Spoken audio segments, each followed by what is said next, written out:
오늘의 글로벌 경제 이슈를 빠르고 정확하게 알아보는 더구루 인사이트 시간입니다.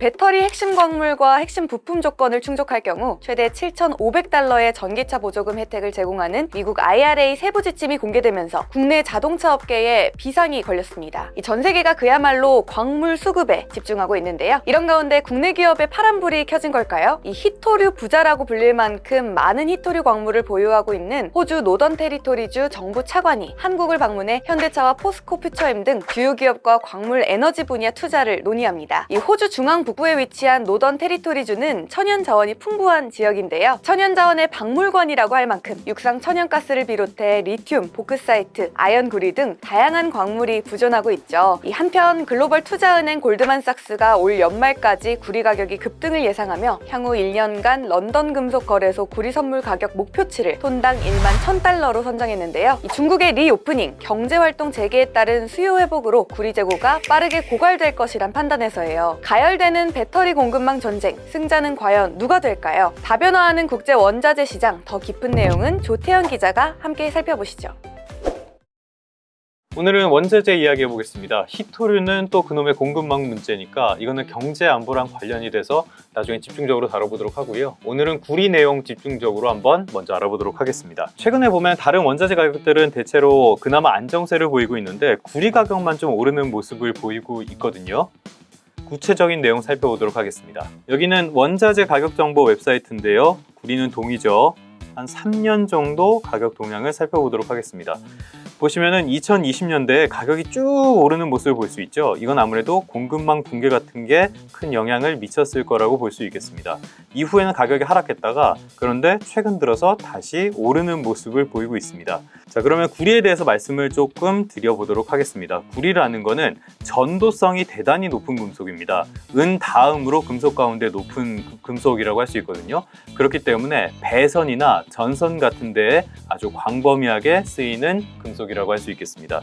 또 하나의 특징은 연성이나 점성 같은 게 높아서 잘 늘어나고 잘 펴집니다. 그러다 보니까 활용성이 높겠죠. 광범위하게 오래전부터 사용됐던 이유가 여기에 있습니다. 그러다 보니까 구리는 경기랑 직접적인 연관이 있습니다. 경기가 좋아질 걸로 예상하면 구리 가격도 먼저 오르게 되고요. 경기가 나빠질 걸로 생각하면 수요도 나빠질 테니까 구리 가격도 하락하는 모습을 보입니다. 그러니까 일종의 경기의 선행 지표다라고 볼 수 있는 부분이고요. 그래서 구리를 별명으로 닥터 코퍼라고 부르곤 합니다. 그런데 지금 상황은 어때요? 기준금리를 빠르게 높이면서 지금 경기 침체 우려가 굉장히 커진 상황이잖아요. 이런 상황 속에서도 구리 가격이 오르는 거, 이거는 그렇게 일상적인 상황은 아니고 다소 이례적인 상황으로 봐야 될 것 같습니다. 그렇다면 이 구리 가격은 지금 왜 오르고 있는 걸까요? 기사의 내용이 대체로 나와 있는데요. 쭉 내려보면은 중국 이야기가 있습니다. 중국의 리오프닝으로 구리 수입이 재개되면 연말까지 재고가 빠르게 고갈될 수 있다고 경고를 한 거예요. 이 말은 전반적인 경기가 좋아질 걸로 보는 건 절대로 아니고요. 중국의 수요가 늘어나고 있다는 뜻입니다. 그러니까 중국이 가장 큰 영향을 미치고 있다. 리오프닝이 큰 영향을 미치고 있다라고 봐야 될 것 같고요. 가격의 두 번째는 당연히 공급이죠. 이거는 지금 삼성 선물에서 나온 리포트인데요. 페루와 칠레가 공급을 늘리고 있다는 내용입니다. 이렇게 공급을 늘렸지만 전반적인 수요에는 부족하다는 뜻으로 볼 수 있겠어요. 세계 최대 구리 생산 국가는 이 칠레입니다. 근데 칠레는 지난해 광산 파업 같은 문제가 있었고요. 거기에다가 노후화나 그리고 물 부족 이런 문제들이 있고 또 공급 품질 문제 같은 것들이 있어서 공급량에 약간 문제가 있을 수 있다, 이런 우려가 큰 상황입니다. 두 번째 2위 국가가 페루인데요. 여기는 지금 전국이 대단히 혼란합니다. 그러니까 정치 문제가 결국엔 산업에도 영향을 주고 있다라고 볼 수 있습니다. 자, 그럼 지금 중국발로 수요는 늘어나고 있는데요. 중남미 쪽에서 공급은 제대로 안 되고 있는 상황이라고 볼 수 있습니다. 그러면은 수요는 늘었는데 공급이 안 되면 당연히 가격은 상승하게 되겠죠. 이런 것들이 영향을 미치고 있다고 볼 수 있습니다. 그럼 결론으로 가보죠. 당장 올해는 이렇다고 치고 앞으로 구리 가격이 어떻게 될 것인가? 사실 앞서 전해드렸던 히토류 그리고 구리에는 공통점이 있습니다. 지표상에 어느 정도는 흔하게 있는 원소들이지만 이거를 채굴하는 게 그렇게 쉬운 작업이 아니거든요. 환경 오염이 상당히 많이 되는 작업입니다. 그러다 보니까 인건비가 싸고요. 환경 오염이나 노동권 같은 거 그렇게 신경 쓰지 않고 개발에 우선하는 그런 나라에서만 할 수 있습니다. 개발도상국에서 주로 하는 사업이라는 겁니다. 그러다 보니까 앞으로 갈수록 몸값이 더 높아질 가능성이 있습니다. 지금은 대체 시도가 꾸준히 진행되고 있는데요. 일단 당장은 쓸 곳은 많은데 공급이 제대로 안 된다면 가격은 조금씩 우상향을 보이는 게 자연스러운 일이라고 할 수 있겠습니다. 여담으로 투자 이야기도 좀 해보죠. 원자재를 직접 투자하는 건 대단히 어려운 일입니다. 그 원자재 사가지고 1톤 정도 샀으면 그거 어디다 둘 거예요? 둘 데가 없잖아요. 그렇기 때문에 간접 투자를 주로 하게 됩니다. 대표적인 게 뭐 ETF나 펀드 같은 것들이 있고요. 관련 주식 종목에 투자하는 경우도 있습니다. 일단은 원자재에 관련한 간접 투자는 성적표도 꽤 괜찮은 편입니다. 그런데 주의할 점은 분명히 있어요. 실제 자산 가치와 시장 가격의 차이를 말하는 거, 이걸 괴리율이라고 하는데 이거를 반드시 확인해야 된다는 점을 하나 들 수 있고요. 그리고 원자재라는 게 원달러 환율 같은 환리스크에도 대단히 취약하다는 점도 미리 좀 알아두셔야지 투자할 때 실패하는 일이 없을 것으로 보입니다. 성공 투자하시고요. 다시 마이크를 김은비 아나운서에게로 넘기도록 하겠습니다. 다음은 원자력 소식으로 넘어가 봅니다. 미국의 원자력 기업 홀텍 인터내셔널이 우크라이나 소형 모듈 원자로 SMR 개발에 본격적으로 시동을 걸었다는 소식인데요. 이 홀텍은 지난 21일 우크라이나 원자력 공사와 2029년 SMR 구축을 목표로 파일럿 프로젝트를 구현하기 위한 업무 협약을 맺었다고 밝혔습니다. 이번 협약은 우크라이나의 최대 20기의 소형 원전을 신속하게 건설, 시운전하기 위한 효율적인 실행 계획을 공동으로 개발하고 원전 건설에 필요한 부품의 생산을 현지화하기 위해 마련됐는데요. 홀텍은 2018년 3월 원자력 공사와 함께 양해각서를 체결하며 우크라이나 수출에 처음으로 발동을 걸었죠. 홀텍은 1986년 미국 플로리다주에 설립한 원전 회사인데요. 특히 SMR 160 모델은 16메가와트급 경수로형 소형 원자로로 사막, 극지 등 지역 환경적 제한 없이 활용할 수 있는 범용 원자로입니다. 이미 후쿠시마 사태, 테러 등 모든 잠재적 가상 위험 시뮬레이션을 거쳐서 안정성을 검증받았죠. 이번 협약을 통해 현대건설의 글로벌 원전 시장 진출이 탄력을 받을 것으로 기대되는 가운데 현대건설은 재작년 홀텍과 SMR 개발과 사업 동반 진출을 위한 계약을 맺었어요. 현재 미국과 영국, 체코 등에서 추진 중이며 이후 동남아 시장 진출까지 꾀하고 있는데요. 이 현대와 홀텍의 소형 원전 프로젝트 앞으로 어떻게 될까요? 관련 내용 재정통화 거시경제 전문가 이정환 한양대 경제금융대학 교수가 더 자세한 내용 알려드립니다. 최근 글로벌 경제에서 가장 큰 이슈는 탄소 감축입니다. 탄소를 감축하지 않으면 인간이 받게 될 피해가 어마어마하게 될 것이고 이게 100년 안에 일어날 것이다로 많이 예측을 하고 있기 때문에 탄소 감축을 빨리 해야 된다는 논의가 활발하게 진행되고 있고요. 이 탄소 감축의 논의에 따라서 결국은 에너지 자원으로서 각광을 받는 것이 원자력이 되겠습니다.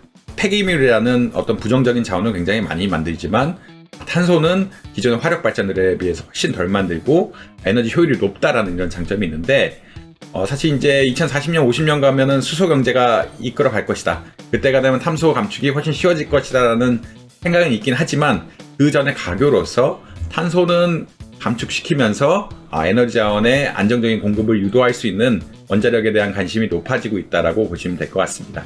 논의의 핵심이 되고 있는 것은 소형 원자로죠. 원자로를 보면은 바닷가 근처에 엄청나게 큰 발전소를 생각할 수가 있을 텐데 그런 것이 아니라 규모를 축소해서 작은 규모로서 에너지 자원을 공급할 수 있는 이런 원자로라고 생각하시면 될 것 같고요. 지역적으로 넓은 국가에서 에너지 자원을 공급할 때 굉장히 유리하다라고 보시면 될 것 같습니다. 특히나 이제 재생에너지 같은 경우는 지역적 편제가 심하다라고 이야기하고 있고요. 에너지 발전의 효율성이 나오려 그러면 태양이 좋거나 풍력이 좋거나 지열이 있거나 이런 것에 생겨야 되는데 이런 것이 한정적이기도 하고 일기라든지 이런 거 너무 영향을 많이 받기 때문에 에너지 자원 공급이 불안정해질 수 있습니다. 이런 것을 보완제로서 소형 원자로를 세워가지고 지역적으로 에너지 공급을 안정적이고 원활하게 해야 되는 것이 아니냐라고 이야기를 할 수 있겠고요. 기존 원자로는 시작하거나 다시 끄는데 굉장히 오랜 프로세스가 걸리는데 소형 원자로 같은 경우 온앤오프가 쉽다라는 이런 특징을 가지고 그런 것을 목적으로 하고 있기 때문에 에너지 자원이 많이 필요할 때는 예를 들어서 10개를 설치해 놓고 10개 다 달리고 있다가 풍력이라든지 다른 에너지 자원들이 발전 시대에 잘 돌아가면은 4개를 끄고 6개만 운영하는 탄력적 운영이 가능하기 때문에 최근 가장 각광을 많이 받고 있다고 보시면 될 것 같습니다. 국내에서 역시 이제 소형 원자로 개발, 소형 원자로가 향후 이제 수소 경제로 이행하기 전에 아무래도 가장 많이 쓰일 에너지 자원이 아니냐라는 그런 논의에 따라서 스마트 원자로 같은 원자로를 개발하기 시작했고요. 지역적으로 굉장히 퍼져 있지만 에너지 자원은 많이 필요하고 재생에너지 사용하기 어려운 혹은 재생에너지가 또 편제되어 있는 나라들에 수출을 해야 되는 것이 아니냐라는 논의가 활발하게 되어 있습니다. 아직까지는 소형 원자로 기술 자체가 안정적인 상황은 아니기 때문에, 그리고 이제 발전 가능성이 굉장히 높기 때문에 한국도 이 소형 원자로 개발에 뛰어들어서 수출 산업으로 육성해야 되는 것이 아니냐라는 그런 논의가 활발하게 진행되어 있습니다. 근데 사실은 이런 개발 자체는 미국이라든지 큰 나라들이 유리하긴 하고요. 실제로 지원해야 될 어떤 인센티브가 크기 때문에 빨리빨리 개발시키고 기술 축적시킬 수 있는 가능성이 있는데, 한국 역시 원자력 기술이 일부 가지고 있고 그래서 발전시킬 지금 인센티브가 있기 때문에 세계 경쟁에 나서야 되는 상황이다라고 보시면 될 것 같습니다.